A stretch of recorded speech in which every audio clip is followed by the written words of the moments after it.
Hello friends, my name is Khan and once again welcome back to my YouTube channel Karim classes. दोस्तों, आज के इस video में हम डिस्कस करेंगे क्लास 11th की हॉर्नबिल बुक के थर्ड चैप्टर, जिसका नाम है डिस्कवरिंग टट द सागा कंटिन्यूज। जी हाँ दोस्तों, ये चैप्टर वैसे तो काफ़ी टफ समझा जाता है, लेकिन आज के इस वीडियो में मैंने इस चैप्टर को काफ़ी आसान भाषा में समझाने का प्रयास किया है, और साथ ही साथ इस चैप्टर से रिलेटेड जो मोस्ट इंपॉर्टेंट क्वेश्चन है उन्हें भी मैंने आज के इस वीडियो में इंक्लूड किया है। तो कुल मिलाकर ये वीडियो आपके लिए काफ़ी हेल्पफुल होने वाला है। और दोस्तों, मैं आपको बताना चाहूँगा, इस चैप्टर से रिलेटेड जितने भी इंपॉर्टेंट पॉइंट्स हैं, टॉपिक्स हैं, उन सभी को मैंने आज के इस वीडियो में इंक्लूड करने की कोशिश की है। तो कुल मिलाकर ये वीडियो आपके लिए काफ़ी हेल्पफुल होने वाला है, और मेरा दावा है अगर एग्जाम में कोई भी क्वेश्चन इस चैप्टर से पूछा जाता है तो ईजिली आज के इस वीडियो के बेस पर आप उसका आंसर कर पाएंगे। तो चलिए बिना देरी के शुरू करते हैं आज के इस वीडियो को, और सबसे पहले समझते हैं इस चैप्टर की उस समरी को, और बाद में वो क्वेश्चन भी मैं आपको बताऊंगा जो एग्जाम के पॉइंट ऑफ व्यू से काफ़ी इंपॉर्टेंट है और आपको याद करने ही करने हैं। तो सबसे पहले समरी देख लेते हैं। जैसा कि चैप्टर का नाम है डिस्कवरिंग टट द सागा कंटिन्यूस, यानी ये जो चैप्टर है ये टट के बारे में है। और टट जो है मिस्र का एक राजा हुआ करता था किसी ज़माने में, जिसकी मौत जो है काफ़ी अल्पायु में, यानी 18-19 साल की उम्र में उसकी मौत हो गई थी। और उसकी मौत अपने आप में एक रहस्य थी। अब वो मरा था या उसका मर्डर हुआ था, इस चीज़ के बारे में ही इस चैप्टर के अंदर बताया गया है। एक तरह से खोज उसकी जारी है, हालांकि अभी भी उसकी मौत के रहस्य को मौत का जो रहस्य है वो अभी तक सुलझ नहीं पाया है। वो खोज जो है अभी तक जारी है। तो कुल मिला के इस पॉइंट पर, इस टॉपिक के इर्द गिर्द ही पूरा चैप्टर आपको घूमता हुआ नजर आएगा। तो देख लेते हैं समरी। डिस्कवरिंग टट the saga continues is a chapter that tells us about टट whose full name was Tutankhamun, the last ruler of the powerful pharaoh dynasty in Egypt। यानी जो चैप्टर है, पहले तो मैं ये बता दूं आपको, ये चैप्टर लिखा है A.R. विलियम्स ने, और इस चैप्टर के अंदर टट के बारे में बताया गया है। टट कौन था? टट जिसका पूरा नाम था तुतनखामुन, और ये मिस्र के फारो वंश का सबसे अंतिम शासक था। He was a teenager when he died and his death was a mystery। और ये टीनेजर था, यानी लगभग इसकी उम्र 18 या 19 साल रही होगी जब इसकी मृत्यु हुई थी, और इसकी जो मौत थी वो भी अपने आप में एक रहस्य थी। Some speculated that he was murdered। और कुछ लोग अनुमान लगाते हैं कि उसका मर्डर हुआ था, यानी वो अपनी मौत नहीं मरा था बल्कि उसका मर्डर हुआ था, उसकी हत्या की गई थी। In 1922 his tomb was discovered by Howard Carter, a British archaeologist. और 1922 में उसकी मकबरे की खोज किसके द्वारा की गई थी? हावर्ड कार्टर के द्वारा की गई थी, जो कि एक ब्रिटिश आर्कियोलॉजिस्ट थे। ठीक है। After 80 years, January 5, 2005, he was taken from his resting place for CT scan to solve the mystery of his death। यानी उसकी मौत के लगभग 80 साल बाद उसका CT स्कैन किया गया था 5 जनवरी 2005 को। क्यों किया गया था? उसके मौत के रहस्य को सुलझाने के लिए। ठीक है, अब आगे देखते हैं। हाँ, टट्स फादर और grandfather Amenhotep third was a very powerful pharaoh. अब इस चैप्टर में बताया गया एक जिक्र है एमनहोटेप थर्ड का। अब ये एमनहोटेप थर्ड जो है, ये टट के पिताजी थे या दादाजी थे, ये बात क्लियर नहीं है, लेकिन इस शख्स का, इस राजा का जिक्र किया गया है। तो एमनहोटेप थर्ड जो थे वो टट के फादर या ग्रैंडफादर थे, who ruled over a 40 year, जिन्होंने 40 साल शासन किया था मिस्र पर। आफ्टर हिम, और इनके बाद में, his son Amenhotep fourth become the ruler of Egypt. यानी इनके बाद में इनका जो बेटा था जिसका नाम था एमनहोटेप फोर्थ, वो इजिप्ट का, मिस्र का राजा बना। He promoted the worship of Aten. और जो एमनहोटेप फोर्थ था उसने एटन देवता की पूजा को प्रमोट किया। यानी एमनहोटेप फोर्थ से पहले आमुन देवता की पूजा की जाती थी, लेकिन एमनहोटेप फोर्थ ने आकर एमनहोटेप फोर्थ के टाइम में एटन देवता की पूजा को प्रमोट किया गया। Before him people of Egypt use to worship of Amun, क्योंकि एमनहोटेप फोर्थ जो था, इससे पहले जो मिस्र के लोग थे वो आमुन देवता की पूजा करते थे। ही चेंज हिज नेम टू एखनेटन। और एमनहोटेप फोर्थ ने अपना नाम भी क्या कर लिया था? चेंज। एखनेटन अपना नाम चेंज करके क्या रख लिया था? एखनेटन। ठीक है। He also moved the religious capital from Thebes to the new city of Akhenaten called Amarna। Further, he attacked Amun, a god, smashed his images and closed his temples। अभी जो एमेनहोटेप फोर्थ था, इसने जो अपनी धार्मिक राजधानी थी वो भी बदलकर अमारना को रख, अपनी धार्मिक राजधानी थी वो अमारना को बना दिया था। पहले जो धार्मिक राजधानी थीब्स थी उसे बदलकर उन्होंने अपनी धार्मिक राजधानी अमारना कर ली थी। और इसके अलावा उन्होंने आमुन देवता के मंदिर जो हैं, मूर्तियों को भी तोड़ दिया, और मंदिर जो थे आमुन देवता के उन्हें भी बंद कर दिया था। तो कुल मिला के इन्होंने अपने शासनकाल में एटन देवता की पूजा को प्रमोट किया था। अब आगे देखते हैं। आगे इस चैप्टर में जिक्र किया गया है अनदर मिस्टीरियस रूलर समन खकरे। यानी आमुन, यानी इसके बाद में जो था, एक मिनट, यस, एमनहोटेप फोर्थ के बाद में जो रूलर आया था वो, उसका नाम था समन खकरे। ठीक है। हालांकि ये फारो वंश का नहीं था, लेकिन इसने भी थोड़े दिन ही शासन किया और इसकी भी मौत जो है जल्दी ही हो गई थी। Another mysterious ruler Smenkhkare succeeded him who died soon, यानी अमनहटप फोर्थ के बाद में जो शासक आया उसका नाम था समन खकरे और इसकी मौत भी जो है वो जल्दी हो गई थी। At last Tutankhamun also known as Tut set on the throne and ruled for 9 years। और लास्ट में, सबसे लास्ट में कौन आया? तुतनखामुन आया, जिसके बारे में ये चैप्टर है और इसे टट के नाम से जाना जाता है। ये सिंहासन पर बैठा और लगभग इसने 9 साल शासन किया। When Tut became the king, he restored the old practice। अब जब टट राजा बना तो उसने अपने पुराने रीति रिवाज, यानी अपने दादा एमनहॉटप थर्ड के टाइम में जब ये आमुन देवता की पूजा किया करते थे, तो उस रीति रिवाज को उसने पुनः जीवित किया। He changed his name from Tutankhaten to Tutankhamun, living image of Amun. और उन्होंने अपना नाम भी बदल कर क्या रख लिया था? तुतनखामुन। ठीक है, जो टट था इसका पुराना नाम था तुतनखातिन और इन्होंने अपना नाम वहाँ से तुतनखातिन से बदलकर तुतनखामुन रख लिया था। और तुतनखामुन का मतलब होता है लिविंग इमेज ऑफ आमुन, यानी आमुन की जीवंत प्रतिमा। तो कुल मिलाकर हम कह सकते हैं कि जो टट था इसने अपने परदादा के ज़माने, यानी उनके परदादा थे एमनहॉटप थर्ड, उनके टाइम में आमुन देवता की पूजा होती थी, तो उसी बात को टट ने भी अपने शासनकाल में जीवंत किया। He made his people worship the god Amun, यानी टट के शासनकाल में, टट के टाइम में आमुन देवता की पूजा की जाती थी। हाउएवर ही डाइड मिस्टीरियसली, हालांकि टट की मौत भी जो थी वो भी एक रहस्यमय तरीके से हुई। When Tut's mummified body was discovered he was laid with lots of gold, wealth and everyday items like a bronze, razor, games, clothes, cases of food and wine. यानी उसकी मौत हुई जब उसकी ममीफाइड बॉडी को डिस्कवर किया गया। एक बात मैं और बताना चाहूँगा, मिस्र में जब किसी की मौत हो जाती है तो उसकी बॉडी को ममीफाई किया जाता है, यानी एक रेजिन नाम का चिपचिपा पदार्थ आता है। जब उसका अंतिम संस्कार किया जाता है, उसे दफन किया जाता है, तो उस चिपचिपे पदार्थ को उसकी बॉडी पर लगा दिया जाता है, यानी बॉडी पर लगा दिया जाता है, जिसके कारण उसका जो शरीर है लंबे समय तक सड़ता गलता नहीं है, लंबे समय तक सुरक्षित रहता है, तो उसे हम मम्मी बोलते हैं। ठीक है, तो मिस्र के लोग बॉडी को ममीफाइड करते थे और जब टट की बॉडी, ममीफाइड बॉडी को डिस्कवर किया गया तो उसके साथ उसकी कब्र में और बहुत सारी चीज़ें मिली, जैसे बहुत सारा सोना मिला, ब्रॉन्ज, रेजर, खेलने का सामान, कपड़े, खाने पीने का सामान और शराब वगैरह तमाम चीज़ें जो रोज़मर्रा की ज़रूरत की चीज़ें हैं वो उनकी कब्र में, उनके मकबरे में मिली। अब आगे देख लेते हैं। Carter discovered him after searching for many years. After researching on the treasures, he decided to investigate his 3 nested coffins. अब कार्टर की जो मकबरे की खोज किसने की थी? हार्वर्ड कार्टर ने की थी। तो काफ़ी लंबा समय लगा था उन्हें इनकी जो टट के मकबरे की खोज करने में। और जब उन्होंने जितना भी खजाना मिला उसका काफ़ी सारे खजाने को रिसर्च करने के बाद में, उस पर अध्ययन करने के बाद में उन्होंने तय किया कि जो टट था जिसे 3 नेस्टेड कॉफिन के अंदर दफन किया गया था, यानी उसका जो जिस बॉक्स में दफन किया गया था वो 3 तल का बॉक्स था, एक बॉक्स के अंदर दूसरा बॉक्स, दूसरे बॉक्स के अंदर तीसरा बॉक्स। तो इस तरीके से 3 तल के बॉक्स के अंदर जो है टट को दफन किया गया था। तो उन्होंने उसकी इन्वेस्टिगेशन करना स्टार्ट किया, इन्वेस्टिगेशन करने का निर्णय लिया, निश्चय किया। His tomb was rock cut 26 feet underground which had murals. अब जो टट का जो मकबरा था वो एक चट्टान को काट कर बनाया हुआ था और ज़मीन के लगभग नीचे 26 फीट नीचे वो उसका मकबरा था और जो मकबरे में चारों तरफ जो दीवारें थी उन पर भी काफ़ी भित्ति चित्र बने हुए थे। ऑन द आउटर कॉफिन टट फेस वाज ग्लाइडेड। और जो टट का जो फेस था, यानी तीन तल का जो टट का कॉफिन था, जो सबसे बाहरी कॉफिन था, उसके ऊपर टट के फेस, टट के चेहरे को बनाया गया था। In the first coffin he found the garland of olive, lotus petals and cornflowers. It's showed that he was buried in the month of March and अप्रैल।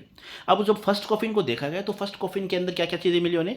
जैतून की मालाएँ, कमल की पत्तियाँ, कमल की पंखुड़ियाँ और मक्का के फूल, ये सभी चीज़ें जो है उनको फर्स्ट कॉफिन में मिली, जिससे देखकर एक अनुमान लगाया गया कि टट की जब मृत्यु हुई होगी, टट की जब मौत हुई होगी तो संभवतः वो महीना मार्च या अप्रैल का होगा, क्योंकि ये सभी फूल वगैरह जो है वो मार्च या अप्रैल के महीने में ही आते हैं। The third and final coffin put Carter into trouble. और जब लास्ट कॉफिन को देखा गया तो पुट काफ़ी परेशानी में आ गया। जो कार्टर था, हार्वर्ड कार्टर था, जिसने टट के मकबरे की खोज की थी, वो काफ़ी परेशानी में आ गया। वो परेशान क्यों हुआ? The resins that were put on Tut's body at the time of funeral, यानी जो चिपचिपा पदार्थ था जो टट की बॉडी पर लगाया गया था जब उसके अंतिम संस्कार के समय, he put the coffin in the had harden, यानी जो चिपचिपा पदार्थ, जो रेजिन जो है टट की बॉडी पर लगाया गया था जब उसका अंतिम संस्कार किया गया था, वो अब काफ़ी कठोर हो चुका था। He put the coffin in the sun for several hours in hope for the resins to loosen up but it did not work. अब उसने क्या किया? अब कार्टर ने क्या किया? उसकी बॉडी को, यानी टट की बॉडी को धूप में घंटों रखा ताकि उसने ऐसा सोचा कि अगर उसे धूप में रखा जाएगा तो निश्चित रूप से जो रेजिन जो हार्ड हो चुका है वो थोड़ा सा नरम हो जाएगा, ढीला हो जाएगा, फिर इसकी बॉडी को आसानी से कॉफिन से हम अलग कर लेंगे। और उस वक्त मैं दोस्तों आपको बताना चाहूँगा कि मिस्र में जो है धूप काफ़ी तेज़ पड़ती है और लगभग तट की बॉडी को भी 149 डिग्री फ़ारेनहाइट के तापमान पर रखा गया, यानी अगर हम सेंटीग्रेड में बात करें तो लगभग 65 डिग्री सेंटीग्रेड तापमान पर तट की बॉडी को रखा गया। लेकिन इतने ऊंचे तापमान पर रखने के बावजूद भी तट की बॉडी में कोई फर्क, जो रेजिन लगा हुआ था और चिपचिपा पदार्थ जो लगा हुआ था तट की बॉडी पर, उसमें कोई भी फर्क नहीं आया। फाइनली और आखिरकार he remove the resins with the help of chisel and hammer. तो लास्ट में कार्टर को तट की बॉडी को छैनी और हथौड़ी के माध्यम से ही कॉफिन से अलग करना पड़ा, क्योंकि धूप में रखने के कारण कोई रिजल्ट नहीं निकल कर आया। तो उन्होंने क्या किया, लास्ट में छैनी और हथौड़ी की सहायता से तट की बॉडी को कॉफिन से अलग किया। Carter felt he didn't have any other choice, as to if he hadn't cut the mummy from limb to limb, thieves would have looted the gold. अब जो कार्टर था उसने अपने पक्ष में दलील भी दी है कि अगर वो उस चीज़ को अलग नहीं करता, अगर वो तट की बॉडी को टुकड़े टुकड़े कर कॉफिन से अलग नहीं करता, तो निश्चित रूप से जो चोर थे वो उसकी बॉडी को अलग अलग करके ले जाते, यानी उन्हें तो खजाना लूटना था और खजाना लूटने के कारण वो तट की बॉडी को वो अलग कर देते। इससे बेहतर है कि हमने अलग कर दिया, यानी एक तरह से उन्होंने अपना पक्ष दिया है। His men first removed his head, then they cut off every joint. यानी कार्टर के आदमियों ने सबसे पहले तट की शर को अलग किया उसकी बॉडी से, और उसके बाद में हर जॉइंट को अलग अलग करके उस कॉफिन से निकाला। अब आगे देखते हैं। After removing the body parts, they placed it on the layer of the sand on the wooden box and put it at the original place. और बाद में उसके शरीर के सभी बॉडी पार्ट्स को अलग करने के बाद में उन्होंने उस बॉडी को एक वुडन बॉक्स में ट्रांसफ़र कर दिया, ठीक है। और उस वुडन बॉक्स में उन्होंने मिट्टी की परत बिछा दी, उस बॉडी को लेटा दिया और वापस उसे अपनी ओरिजिनल प्लेस पर दफन कर दिया गया। In 1968, the mummy was X-rayed by an anatomy professor, revealed few facts. His breastbone and front ribs were missing. अब जब 1968 में जब उसकी मम्मी का दोबारा एक्सरे किया गया, किसकी मम्मी का, तट की मम्मीफाइड बॉडी का दोबारा एक्सरे किया गया एक एनाटॉमी प्रोफेसर के द्वारा, तो कुछ चौंकाने वाले तथ्य सामने आए। कौन कौन से तथ्य सामने? दो तथ्य सामने। एक तो उसकी जो छाती की हड्डी थी वो गायब थी, और दूसरी उसकी जो पसलियाँ थी, सामने की जो पसलियाँ थी वो गायब थी। तो ये चौंकाने वाले तथ्य एक्सरे रिपोर्ट में सामने आए। अब आगे देखते हैं। Later on January 5, 2005, Tut was taken for CT scan, which takes hundreds of X-rays and creates a 3-dimensional image. अब 5 जनवरी 2005 को टट का दोबारा CT स्कैन किया गया, जिसमें उसके काफ़ी सैकड़ों एक्सरे लिए गए और कई त्रिआयामी चित्र उसके बनाए गए मशीन के माध्यम से। The scanner stopped working which posed the procedure. और जो स्कैनर था, जब उसका CT स्कैन किया जा रहा था, तो वो CT स्कैनर जो था वो भी बीच में रुक गया था, क्योंकि उस दिन काफ़ी आंधी चल रही थी और जो मिट्टी जो थी वो स्कैनर में फंस गई थी। इस कारण जो मशीन जो है वो ख़राब हो गई थी। After using a pair of spare fans, फिर कुछ स्पेयर फैंस, उनके पास एक्स्ट्रा स्पेयर फैंस थे, उन फैंस के माध्यम से यूज़ करते हुए the scan was finally done. तो वो जो CT स्कैन था उसे किसी तरीके से पूरा किया गया। After 3 hours, his body was taken back to his tomb, where his body is resting in peace. और लगभग ये प्रक्रिया 3 घंटे चली और 3 घंटे उसका CT स्कैन करने के बाद में उसकी बॉडी को वापस उसी जगह पर जहाँ पर उसे पहले दफन किया गया था, वापस उसी जगह ले जाकर दफन कर दिया गया। तो इस तरीके से इस चैप्टर में बहुत ही आसान भाषा में इस चैप्टर के अंदर तट की मौत के अनसुलझे रहस्य को बताया गया है। तो कुल मिलाकर हम कह सकते हैं कि वैसे ये चैप्टर काफ़ी टिपिकल समझा जाता है, लेकिन इस चैप्टर से रिलेटेड जितने भी इंपॉर्टेंट पॉइंट्स हैं, टॉपिक्स हैं और डेट्स हैं, उन सभी डेट्स को मैंने समरी में इंक्लूड करने की कोशिश किया है। और कुल मिलाकर अगर मैं कहना चाहूँगा आपको दोस्तों, अगर कोई भी क्वेश्चन इस चैप्टर से रिलेटेड पूछा जाता है तो इन्हीं डेट्स के इर्द गिर्द या जो समरी आज मैंने आपको बताई है, इसी समरी के बेस पर कोई ना कोई क्वेश्चन आपसे पूछा जाएगा और ईजिली इस समरी के बेस पर आप उसका आंसर कर पाएंगे। तो ये थी समरी। मुझे उम्मीद है ये समरी आपको अच्छी तरीके से समझ में आ गई होगी और मैं आपको रिकमेंड करूंगा कि इस समरी को आप अच्छी तरीके से याद कर लीजिएगा। अब देख लेते हैं इंपॉर्टेंट क्वेश्चन जो आपको याद करने हैं। 7 इंपॉर्टेंट क्वेश्चन मैंने शामिल किए हैं आज के इस वीडियो में। पहला क्वेश्चन हमारा है, who was Tut, when was Tut's tomb discovered and by whom. यानी तट कौन था, कब उसके मकबरे की खोज हुई और किसके द्वारा हुई। तो आंसर सीधा सा इसका है, Tut's full name was Tutankhamun. Tut का पूरा नाम था Tutankhamun. Tutankhamun was the last heir of a powerful family that had ruled Egypt and its empire for centuries. यानी तुतनखामुन जो था वो मिस्र के फारो वंश का अंतिम शासक था, और इसका पूरा नाम तुतनखामुन था और तट के नाम से इसे जाना जाता था। He was laid to rest laden with gold and eventually forgotten. और जब इसे दफन किया गया था तो इसके साथ बहुत सारा सोना, यानी बहुत सारी धन दौलत, सोना वगैरह जो है इसके साथ दफन किया गया था और दफन करके इसे भुला दिया गया था। Tut's tomb was discovered in 1922 by Howard Carter, a British archaeologist after many years of futile searching by him. और टट के मकबरे की खोज किसने की थी? 1922 में हावर्ड कार्टर, जो कि एक ब्रिटिश आर्कियोलॉजिस्ट थे, इनके द्वारा टट के मकबरे की खोज की गई थी। तो ये आंसर है। अब देख लेते हैं हमारा सेकंड क्वेश्चन। हमारा सेकंड क्वेश्चन ये रहा, why did discovery of Tut's tomb cause sensation. यानी जो टट के मकबरे की खोज की गई तो वो एक सनसनी क्यों, टट के मकबरे की जब खोज की गई तो सनसनी क्यों, वो एक सनसनी क्यों बन गई? तो इसका आंसर हो जाएगा, The contents of the tomb were the richest royal collection ever found and have become part of the pharaoh's legend. This caused a sensation. यानी जब टट के मकबरे की खोज की गई तो उसके मकबरे में, उसकी कब्र के साथ जो कलेक्शन मिला, जो सोने वगैरह, जो जवाहरात, सोने और जितने भी सामान, जो जितना सामान था, जो गहने वगैरह जो मिले, तो वो अपने आप में एक रिचेस्ट रॉयल कलेक्शन था। तो रिचेस्ट रॉयल कलेक्शन था। और जो टट, और ये चीज़ जो है टट फारो की कथाओं का एक हिस्सा बन गई थी। यानी जो खोज है एक फारो की कथाओं का हिस्सा बन गई थी और इसी कारण जो है वो सनसनी चारों तरफ फैल गई थी। यानी अपने आप में बहुत सारा खजाना जो था टट के साथ दफन किया गया था। तो ये अपने आप में एक सनसनी का कारण था। नेक्स्ट क्वेश्चन हमारा है, what were the things that were found in Tut's tomb. अब कौन कौन सी चीज़ें थी जो टट के मकबरे में पाई गई? तो आंसर हो जाएगा, besides splendid art effects in gold, things of everyday use were found in Tut's tomb like board games, bronze razor, linen undergarments, cases of food and wine. यानी शानदार कलाकृतियों के अलावा, सोने की शानदार कलाकृतियों के अलावा रोज़मर्रा की ज़रूरत की चीज़ें, जैसे खेलने का सामान जो है, ब्रॉन्ज रेजर वगैरह हैं, लीलन अंडरगारमेंट्स हैं, और खाने पीने के सामान, शराब वगैरह, ये तमाम चीज़ें, यानी रोज़मर्रा की ज़रूरत की चीज़ें उसकी कब्रगाह में, उसकी कब्र में, उसके मकबरे में पाई गई। अब देख लेते हैं हमारा फोर्थ क्वेश्चन। फोर्थ क्वेश्चन हमारा ये रहा, Why did Carter find it difficult to remove Tut's mummy from the coffin? How did Carter separate Tut's mummy from the coffin?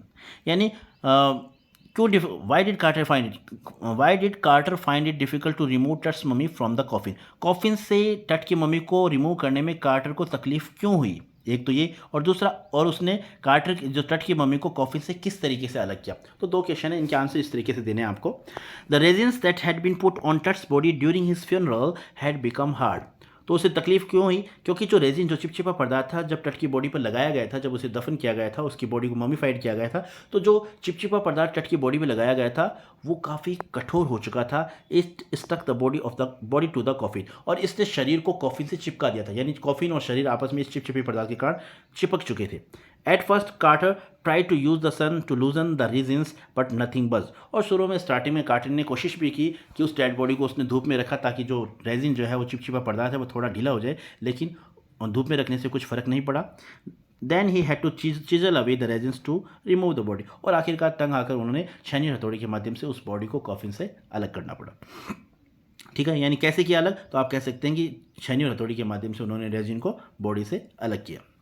अगला हमारा क्वेश्चन है, what startling fact was revealed about टट इन 1968। यानी 1968 में क्या चौंकाने वाले तथ्य सामने हैं जब उसका एक्सरे, टट की बॉडी का एक्सरे किया गया? तो आंसर हो जाएगा, टट्स मम्मी वाज एक्सरेड। जब टट की मम्मी का एक्सरे किया गया, टट की मम्मीफाइड बॉडी का एक्सरे किया गया, it was found that the breast bone at the front ribs were missing in the chest. तो जो दो चौंकाने वाले तथ्य आए, एक तो छाती की जो हड्डी वो गायब थी, और उसकी जो पसलियाँ थी, सामने वाली पसलियाँ थी, वो गायब थी। It suggested that he might have been murdered. और ऐसा अनुमान लगाया गया, ऐसा सुझाव दिया गया कि संभवतः टट की जो है हत्या की गई है। अब हमारा नेक्स्ट क्वेश्चन ये रहा,